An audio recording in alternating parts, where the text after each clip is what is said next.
Olá, queridos irmãos, olá, queridas irmãs, que a paz do Divino Mestre Jesus continue a reinar em nossos corações, ok? Hoje, em homenagem ao nosso querido Papa Francisco, eu vim com o crucifixo dele, crucifixo do Bom Pastor, ok? Dá de ver? Consegue, né? Crucifixo do Bom Pastor, o crucifixo do Papa Francisco. E nós como igreja devemos ser igreja. Devemos manter a unidade, né? Manter a comunhão, manter a colegialidade, sem o que as coisas começam a dificultar. Nisto sereis conhecidos como meus discípulos, se vos amardes uns aos outros. Essa é a identidade mais autêntica do cristão.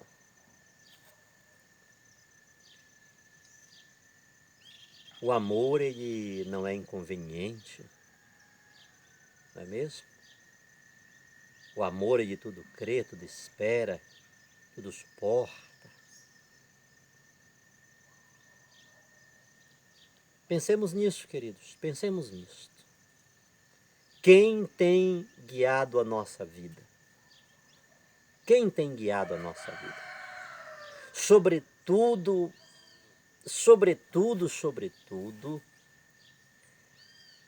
quem se diz ser cheio do Espírito Santo, amados. Isso provoca em mim uma náusea.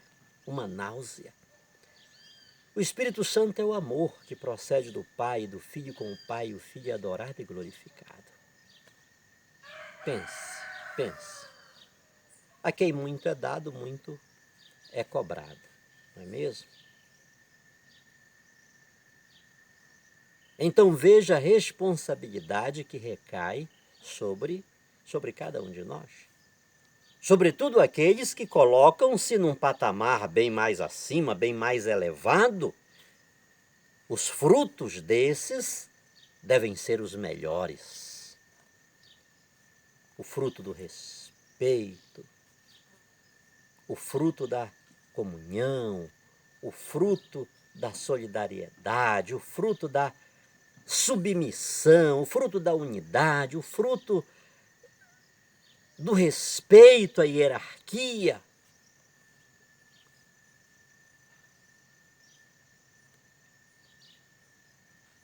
Do respeito ao outro que fala diferente de mim, que tem comportamentos diferentes de mim, que não é eu. Eu sou eu, ele é ele. Vamos em frente, queridos. Santíssima Trindade, um Deus em três pessoas. Estou falando sobre Maria e a Santíssima Trindade, não é diferente hoje. Não é diferente hoje. Mas eu creio que ela vai aparecer jamais lá para o finalzinho dessa reflexão, e não se preocupe, que eu tenho certeza que não conseguirei falar o que quero falar, o que preparei para falar, dentro desses 30 minutos, até porque uma boa parte eu já queimei aí. Mas creio que com coisas necessárias. Então, queridos, observando, já pegue a sua Bíblia, Êxodo capítulo 2, observando, queridos, o que Deus faz, podemos aprender mais sobre quem Ele é. Não esqueça disto. Observando o que Deus faz, podemos aprender mais sobre quem Ele é. Uma vez que pela obra se chega ao obreiro, pelo canal se chega à fonte, pelo finito ao infinito, pela criatura ao Criador, Então, observando o que Deus faz, não esqueça disso, observando o que Deus faz, podemos aprender mais sobre quem Ele é. E a Santíssima Trindade sai da superficialidade e não apenas diz quem Ele é, mas também diz o que Ele faz. A doutrina da Santíssima Trindade não apenas diz o que Deus é, mas diz o que Ele faz, não apenas diz o que Ele faz, mas diz o que Ele é.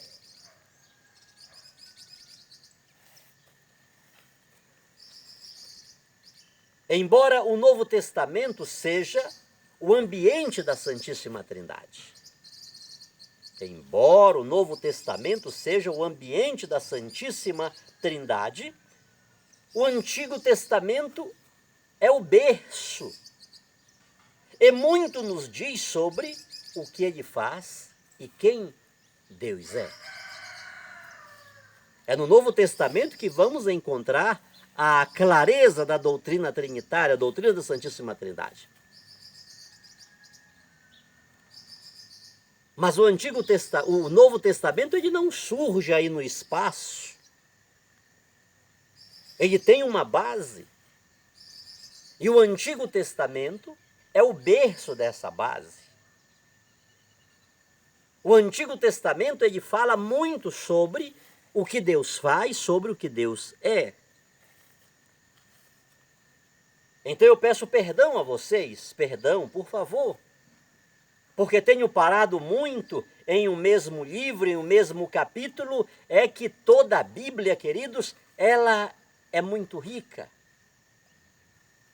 A Bíblia é muito profunda. E é impossível a gente pegar um texto e dentro de meia hora, uma hora ou de um dia achar que falamos tudo sobre aquilo, porque a palavra é uma fonte inesgotável, uma fonte inesgotável. Então, vamos a alguns versículos do capítulo 2 do Êxodo. Alguns versículos do capítulo 2 do Êxodo. E já vamos começar por Êxodo, no capítulo 2, o versículo 2. Êxodo 2, capítulo 2. E já vamos sair daqui para os versículos 23 a 25. É que deixamos este ponto, em um determinado momento falei sobre isso e deixei um pouco descontextualizado, mas também não irei contextualizar agora, neste instante. E a mulher concebeu e teve um filho, e vendo que ele era formoso, escondeu 3 meses. Quando eu falei sobre aqueles 3, né? Por que 3, por que 3, por que 3? Eu toquei neste assunto aqui. Eu não tinha dado a referência, né? E parece-me que é Estevão, lá em Atos, no capítulo 7, salvo engano, que ele vai falar sobre isso.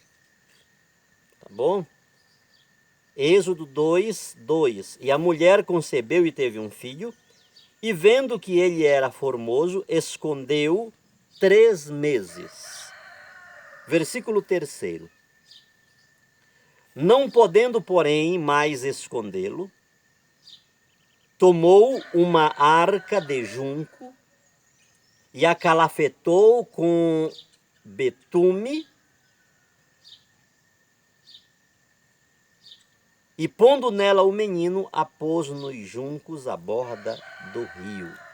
O que eu quero aqui deste versículo apenas é tomar a palavra arca. Em outras traduções está a palavra cesta, cesto. O sol me pegou aqui agora, estou um pouco gripado. Tá? Mas essa tradução, que por sinal é uma Bíblia protestante, que estou com ela, né? Que foi uma arca e nela foi colocada o menino. Não esqueça, uma arca, Há muitos anos antes deste acontecimento, uma arca foi feita. Não uma arca pequena como esta, uma arca muito grande, para comportar muita mercadoria, para comportar uma carga viva, para comportar alimento para muitos dias. Então aqui estamos diante agora de uma arca que ao lado daquela é um grão de areia. É um grão de areia. Mas uma arca que estava, embora frágil, estava carregando uma grande promessa, estava carregando o grande legislador de Israel, estava carregando o libertador de Israel. Os pais de Moisés o esconderam por 3 meses, não puderam mais escondê-lo. Havia o decreto de Faraó para matar todos os meninos hebreus.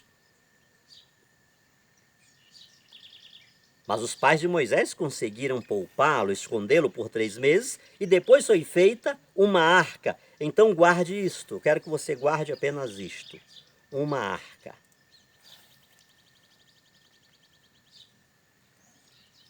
Mais tarde veremos outra arca, e depois mais outra arca.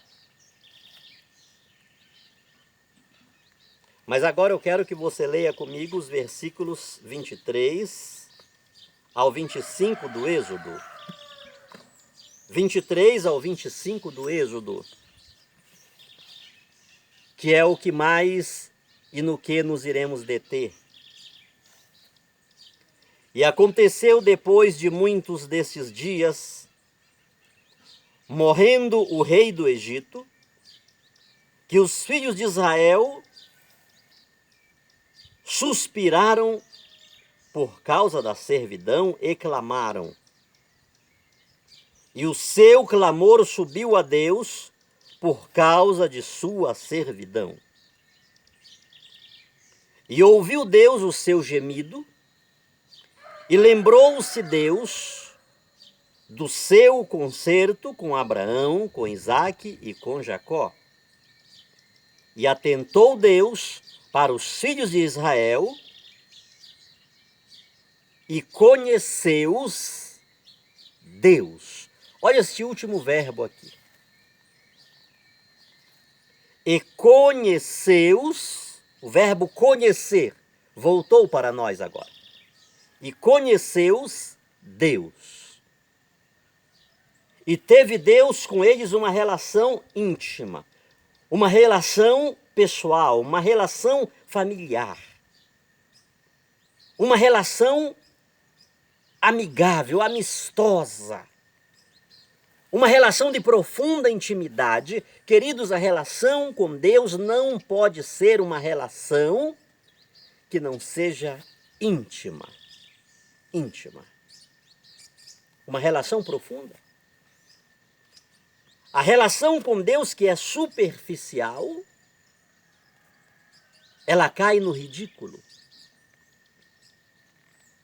Ela não tem consistência, ela não vai muito longe. Vamos ler outra vez este texto, estes 3 versículos. Êxodo 2, 23 ao 25. Com certeza voltarei continuando este vídeo, porque algumas coisas temos para falar aqui, e depois, em outra oportunidade, voltarei para aqueles primeiros versículos de Êxodo capítulo 2. Êxodo 2, do 1 ao 3, depois vamos falar apenas, quero que você, porque isto aqui faz parte desse contexto. Assim, quando falei de Êxodo capítulo 19, ok? Que o povo chega ali na frente do Sinai, ele está dentro deste contexto. Mas eu comecei por lá e propositalmente. Tá bom? Então vamos para cá. E aconteceu depois de muitos dias, morrendo o rei do Egito, que os filhos de Israel suspiraram por causa da servidão e clamaram, e o seu clamor subiu a Deus por causa de sua servidão, de sua escravidão. E ouviu Deus o seu gemido e lembrou-se Deus do seu concerto, do seu pacto, da sua aliança com Abraão, com Isaque e com Jacó. E atentou Deus para os filhos de Israel e conheceu-os Deus. E conheceu-os Deus. A ideia, queridos, que temos de Deus, observe, a ideia que temos de Deus, seja no Antigo, seja no Novo Testamento, está no livro do Êxodo, está na mensagem do livro do Êxodo.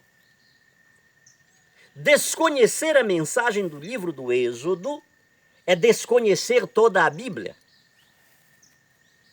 É desconhecer todo o conceito sobre Deus.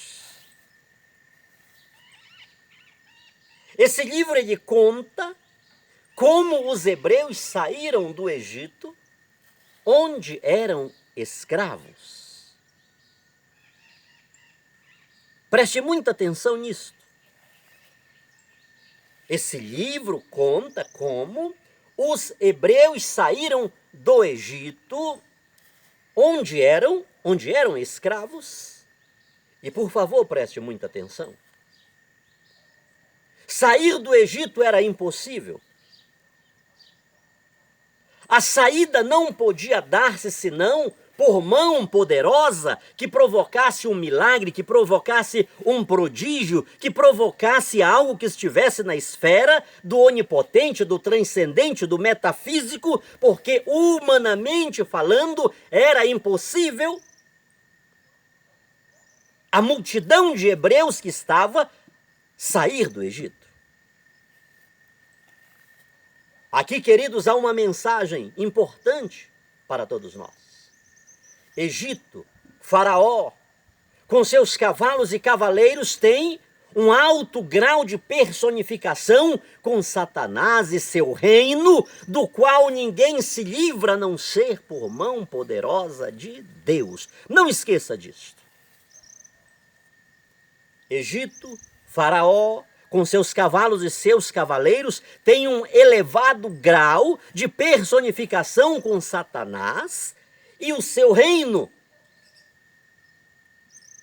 E as suas ciladas, e as suas estratégias, e as suas artimanhas. É um tipo de Egito, é um tipo de Faraó, do qual ninguém se livra, a não ser por uma mão poderosa, a não ser por um milagre, a não ser por um prodígio, assim como Deus fez com os hebreus, tirando-os do Egito. Não trata-se de inconsciência. Não quer dizer que o homem não sabe que está escravo. Não significa que o ser humano ele não queira fugir, ele não queira sair daquele Egito. Todavia, repito-me, sozinho, com sua própria força, ele é incapaz, porque suas forças são ineficientes. Mas por que é assim, missionário? Porque o pecado tem cheiro, queridos. Preste atenção. Não significa que o demônio todos os dias joga um cabresto, um laço no pescoço do ser humano e fica ali como um algoz segurando. Não, não. Não é essa a forma que o demônio trabalha. Ele é um grande estrategista. E ele faz com que nós mesmos peguemos a corda, façamos o laço, coloquemos em nosso pescoço e amarremos propositalmente, conscientemente, com a nossa anuência livre e espontânea nas pernas de Satanás. E digamos, eu sou teu servo, eu sou teu discípulo, estou aqui, meu Senhor, à vossa inteira disposição.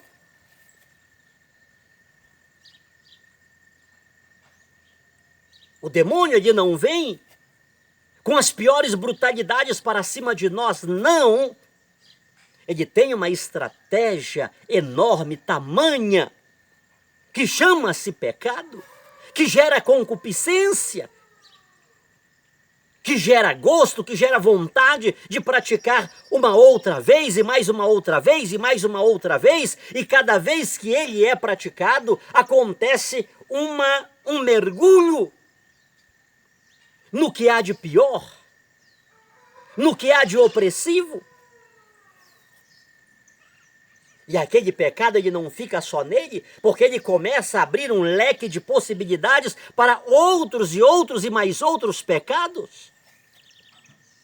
E se um pecado apenas faz com que a gente afunde, imagine uma série de coisas erradas que a gente começa a fazer. Não esqueça que todo crime, que todo pecado, que toda infração, todo delito tem uma previsão em um código penal, em uma legislação, que tem uma consequência, e com o pecado não é diferente. Uma infração de trânsito tem consciência, tem consequências.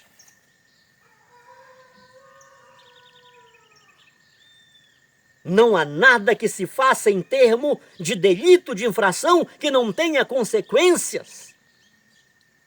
E com o pecado não é diferente. O homem dificilmente livra-se de Satanás, livra-se das garras do demônio, porque o pecado tem cheiro, o pecado tem sabor, o pecado atrai, o pecado seduz. Mas ele também cega, ele também rouba, ele também destrói, ele também mata. Se Deus não tirasse os hebreus do Egito, lá eles morreriam como muitos morreram antes daquela geração que saiu.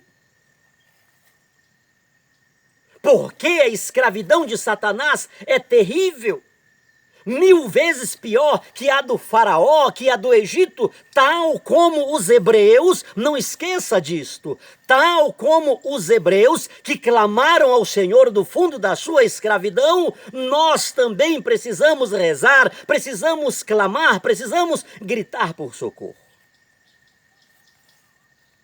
Não esqueça da oração. Não esqueçamos da oração, porque ela é fundamental. E por sinal, Jesus ensinou-nos uma oração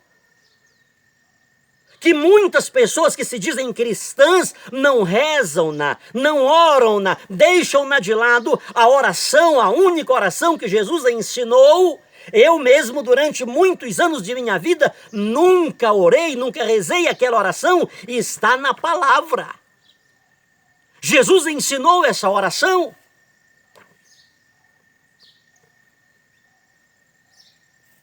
Mas ela é simplesmente usada como roteiro.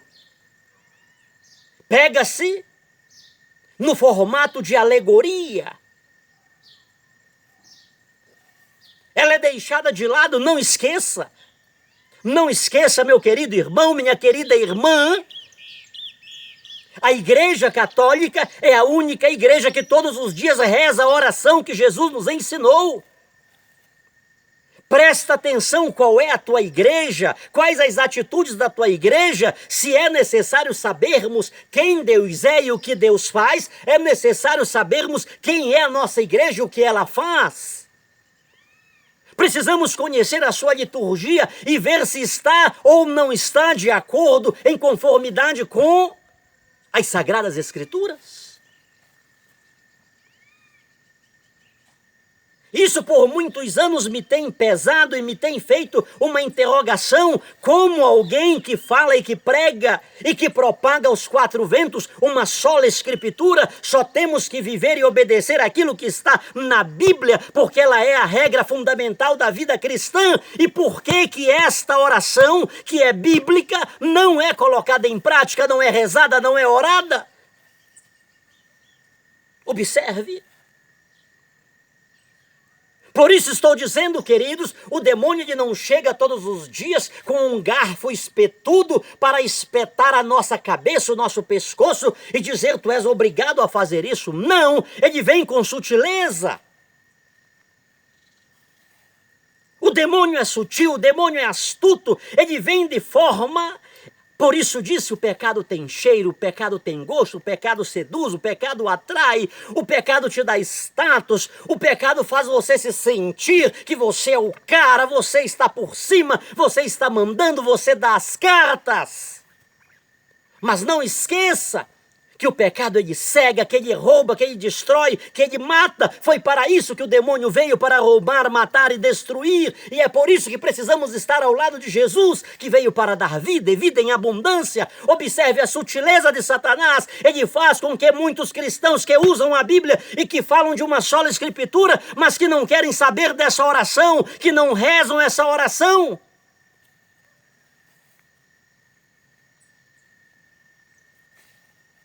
A oração que vale é aquela que eu faço do meu jeito. A oração que Jesus ensinou não tem valor. As palavras são ineficientes, são ineficazes. Mas qualquer que seja o conceito que você tenha de oração, estou dizendo para você, não esqueçamos da oração, porque ela é fundamental. Não esqueça do seu rosário, meu querido irmão. Não esqueça do seu rosário. O demônio está dizendo, e a partir da Bíblia, ele está usando a Bíblia para dizer, joga esse terço fora, joga esse rosário fora. E eu te mostro dentro da Bíblia que ele está todo fundamentado na palavra de Deus, está todo fundamentado na palavra por excelência, que é Jesus Cristo, o verbo encarnado. O terço, o rosário, é a vida de Jesus, são os mistérios da nossa salvação. E por isso o demônio pega a Bíblia e diz para você, a Bíblia não fala de terço, a Bíblia não fala de rosário, joga isso fora, para com isso. Essa é uma grande artimanha do demônio e nós precisamos estar atentos a esses detalhes, queridos.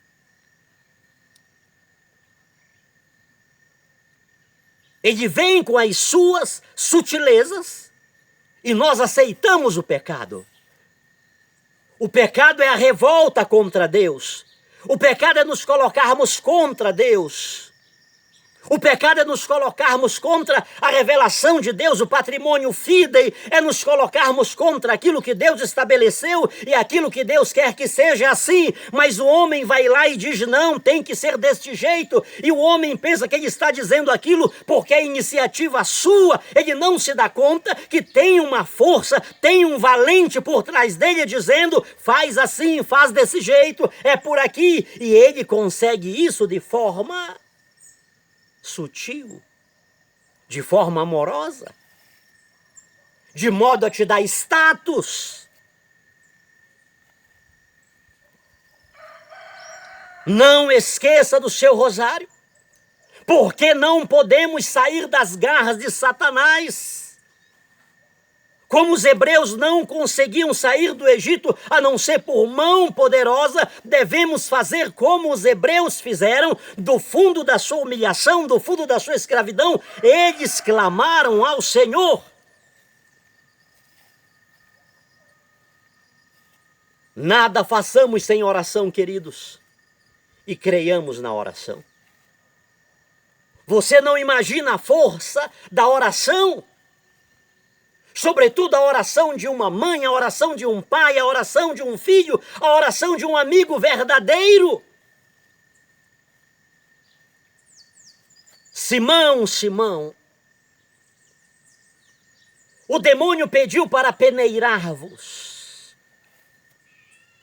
Assim como o demônio chegou diante de Deus e pediu para colocar Jó à prova e colocou, o demônio pediu para colocá-los à prova, mas eu orei por ti, eu rezei por ti.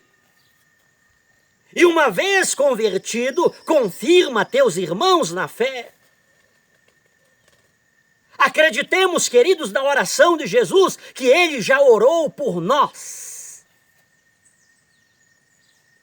E os israelitas clamaram, e os gritos dos escravos chegaram a Deus. Deus ouviu suas queixas e lembrou da aliança feita com Abraão, com Isaque e Jacó.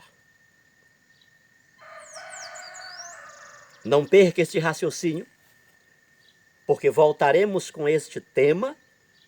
Deus tem muito a falar conosco através desta palavra. E por favor, hoje, neste instante, onde você está, coloque-se diante do Senhor e grite-lhe por socorro. Não tenha vergonha de dizer: eu não tenho forças, eu sou incapaz. Eu joguei tudo para o ar, eu abri mão da minha liberdade para ser um escravo, porque a situação que estou é de escravo. O pecado iludiu-me, o pecado destruiu-me, o pecado fez eu destruir a minha família, acabar com a minha família. Mas eu estou pedindo-te, Senhor, socorro. Eu grito por socorro, e assim como o Senhor ouviu e atentou e conheceu aquele povo, Ele também quer conhecer-te, Ele quer ter uma relação de intimidade contigo, e a primeira coisa que acontecerá na tua vida, Ele vai te arrancar desse Egito subterrâneo, desse Egito profundo, para o qual tu fostes com os teus próprios pés, mas Ele é poderoso o suficiente para de lá tirar-te. Amém. Amém. Amém.